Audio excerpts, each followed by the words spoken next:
Sons da Terra.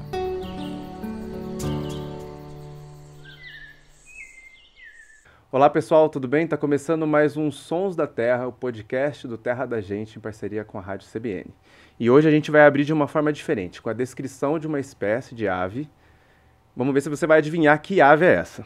A primeira vez que eu vi o seu canto foi impressionante. De súbito, pairou no ar límpido e rarefeito uma nota vibrante.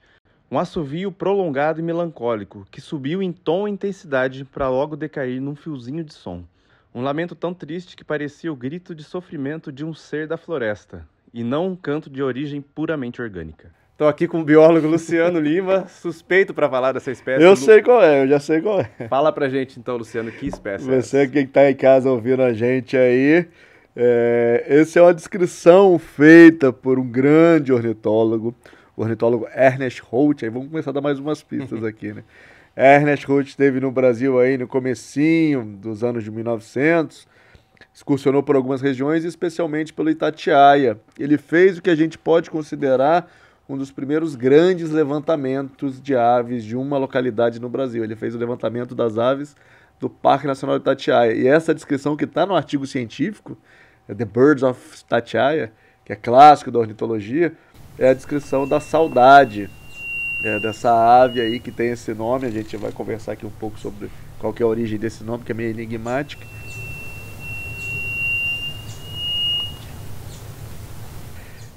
Mas a descrição é dele, e quem me dera hoje poder botar num artigo científico as palavras tão bonitas assim, né? O Luciano falou da saudade. Para quem não sabe, o Luciano ele tem o costume de falar pra gente que a espécie favorita dele é sempre a próxima. Exato. E a próxima ele sempre quer que seja a saudade. Ou seja, a sua espécie favorita é a saudade? É uma das. A Ananda não tá. A Ananda, nossa companheira de podcast. Estamos com saudade da Ananda, saudade de você, Ananda. E eu gosto muito dessa, porque a saudade, eu tenho várias histórias. Esse dia a gente teve aqui o podcast do Ciro contando as histórias dele com o Beija-Flor Brilho de Fogo, e eu tenho várias histórias com a saudade. Porque eu comecei a observar aves em Itatiaia. E quando eu comecei a passarinhar, isso há muito tempo atrás, um século, já passou o século, era uma ave que eu sempre quis muito ver. Muito, muito, muito ver. E eu lembro como se fosse hoje, um dia que eu estava na trilha dos Três Picos, que é uma trilha na parte baixa do parque, nem na parte alta. Lá do Itatiaia. Do Itatiaia, do Parque Nacional do Itatiaia, que eu ouvi esse fiozinho de som que mais parece o grito de uma criatura mítica da floresta do que um som de origem puramente orgânica. E é um canto que podia chamar feiticeira, esse bicho também, podia chamar fada, porque é um canto que fica na sua cabeça, né? Depois que você vai, você sai do lugar, você tá lá nas montanhas de Itatiaia, é um canto que você ouve, dá até frio às vezes quando você ouve, você lembra do friozinho, você lembra do vento, é um negócio muito, é um bicho muito incrível, assim. É um desses bichos que eu realmente tenho pena de quem vai morrer sem saber que a saudade, o passarinho saudade existe. Desculpa, o canto é esse que a gente tá ouvindo aí? Parece uma microfonia até, né? Parece uma microfonia. E recentemente você teve com ela, né? A gente encontrou ela lá em Delfim Moreira. Eu, Juliano Tamura e o Marcelo Moraes, a gente foi gravar lá uma passarinhada com o Silvander, um guia. Grande Silvander, um abraço pro Silvander aí. E a gente encontrou ela depois de muito custo, lá na Serra da Mantiqueira. E até legal um ponto pra gente começar falando, Lu, que é a questão da distribuição. É muito pouco. Muito pouco. Muito pouco. A distribuição da saudade, ela é uma ave, você for ler lá no livro do Helmut Sick, provavelmente vai estar escrito algo tipo o endemismo notável das montanhas do sudeste do Brasil. E de fato ela é uma espécie com a distribuição super restrita, endêmica, ou seja, exclusiva da Mata Atlântica. E na Mata Atlântica ela é exclusiva da Serra do Mar e da Mantiqueira. Está presente apenas nas altitudes mais elevadas, ali na mudança da mata nebular para o campo de altitude nessas serras. E é um bicho que quem quer ver tem que subir a montanha. E tem um outro parente dela, né, que é a saudade de asa cinza, que essa tem a distribuição menor ainda. Essa é só Itatiaia? Não, Serra dos Órgãos. Serra dos Órgãos. Essa é uma ave que está presente só na Serra, que é um prolongamento, um pedaço da Serra do Mar, né? Saudade das asa cinza, muito estudada pelo meu grande amigo Rafael Bessa.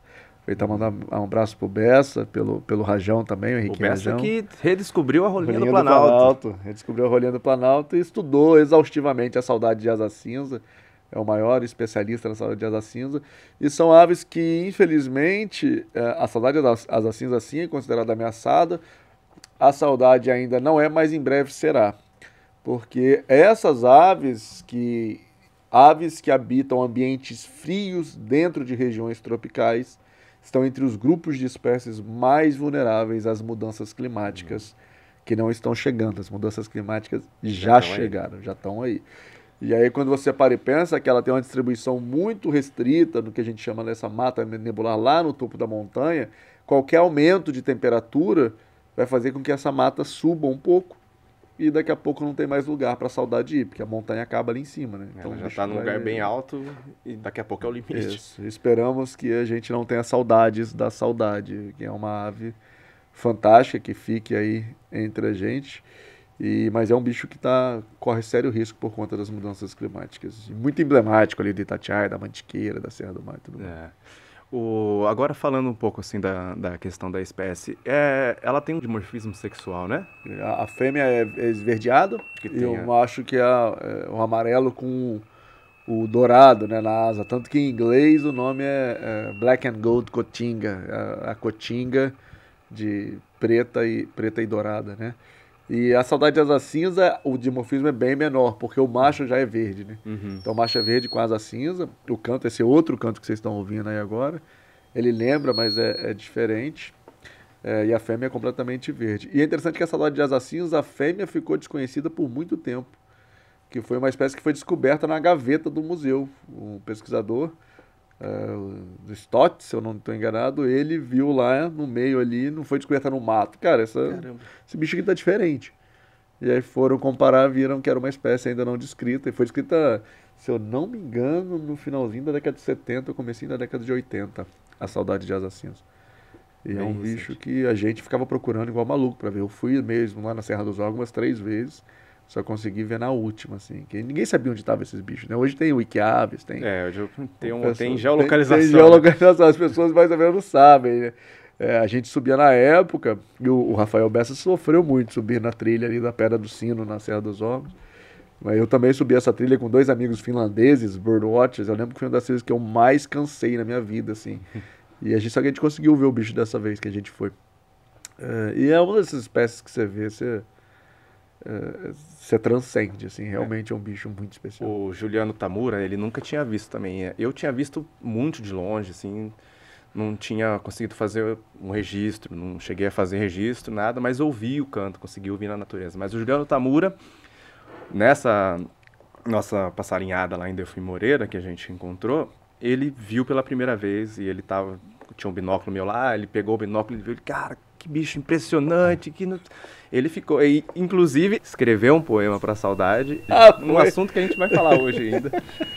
O Lu, você falou da saudade de asa cinza, né, de ter sido descoberta. Eu estava vendo no livro do SIC, o nome científico hoje é Lipalgus ater, da saudade, e o da saudade de água Corditos. E o nome científico antes era Tijuca. Isso. Tijuca atra e Tijuca condita. Por que mudou esse nome? Tem acontecido mais recentemente, a gente tem feito aí que a gente chama de filogenias, né? Essas filogenias são esses estudos genéticos onde você vê o parentesco das espécies. Você consegue ver, igual você consegue ver se um filho é mesmo de um pai ou de uma mãe, você consegue ver qual espécie é mais próxima de quem. E no caso desse grupo, das tijucas, que o gênero Tijuca era não só a espécie era endêmica da Mata Atlântica, mas o gênero era endêmico da Mata Atlântica. Mas se descobriu, ao se fazer uma análise genética desse grupo, que na verdade as tijucas estavam dentro do gênero Lipalgus. O gênero Lipalgus é o mesmo gênero do Cricrió. Então acabou tendo essa mudança, porque os nomes, geralmente, eles precisam refletir as filogenias. Então, a partir do momento que a gente descobriu que, na verdade, a saudade era um parente do Cricrió, ela deixou de ser Tijuca e passou a ser Lipalgus. Luciano, e se fosse o contrário, por que o Cricrió não virou Tijuca em vez de... Porque o nome Lipalgus ele é mais antigo do que o nome Tijuca. Então, a gente tem uma prioridade aí de idade nos nomes. Isso que mantém tudo organizado. Os nomes científicos são super, super organizados. Um dia a gente pode fazer um papo aqui só falando disso, convidar o grande Vitor Piacentini, um amigo ornitólogo e grande taxonomista de ave, que manja muito essa parte de nomenclatura científica, mas foi mais ou menos por isso. Você falou do nome aí, científico, e o nome saudade? Cara, Léo, esse nome saudade já vi muitas teorias, já ouvi muita coisa, já procurei muito. É difícil, tem gente que fala, não, é porque você fica ouvindo esse canto depois na cabeça, lembrando da serra. Mas a gente já falou do Rafa hoje, Rafael Bessa. Esse dia conversando com o Rafael trouxe para mim um ponto que eu achei muito interessante, que existe um apito de marinheiro. E esse apito de marinheiro, que eu nem sabia que existia isso, quando as pessoas apitam, os marinheiros têm vários códigos, tipo um código Morse. E é um apito muito fino. E a gente ficou confabulando lá que provavelmente tem um toque nesse apito que é para exprimir saudade, prolongado, alguma coisa assim. E acabou ficando aí esse apito de marinheiro. Mas o canto parece muito, assim. Então é a hipótese mais plausível que eu ouvi até hoje sobre o canto dessa espécie. É curioso, é curioso. João? Bom, vamos lá. Eu abri com a descrição, praticamente um poema. Falei que o Juliano Tamura escreveu um poema para a saudade e você tem o seu poema. Eu tenho um poema. Não é só para a saudade, é para as matas nebulares ali, para os campos de altitude, para o Alto de Itatiaia, que eu falo da saudade nesse poema. Então declama pra gente aí, para encerrar o podcast. Vamos fazer. Eu sou ornitólogo e poeta, então vamos lá. Quem sabe faz ao vivo, mas eu vou ler aqui. A poesia é minha, mas é bom ler. Existe um lugar, parece mentira. Encoberto nas nuvens, riqueza em espécies, impossível calcular. Beija-flor rubi, brilhantes de orvalho, besouros preciosos, brinco de princesa. Caminhar na névoa desnorteia os sentidos. Difícil acreditar. Olhos ouvem vento, tato enxerga umidade, frio esquenta coração, ouvidos sentem saudade. Berço das nuvens, lar das brumas, mata nebular. Parece mentira, mas existe esse lugar. Coisa linda, hein? É com essa poesia, então, que a gente termina os Sons da Terra de hoje, pessoal. Valeu, Até a próxima, gente. Até a próxima.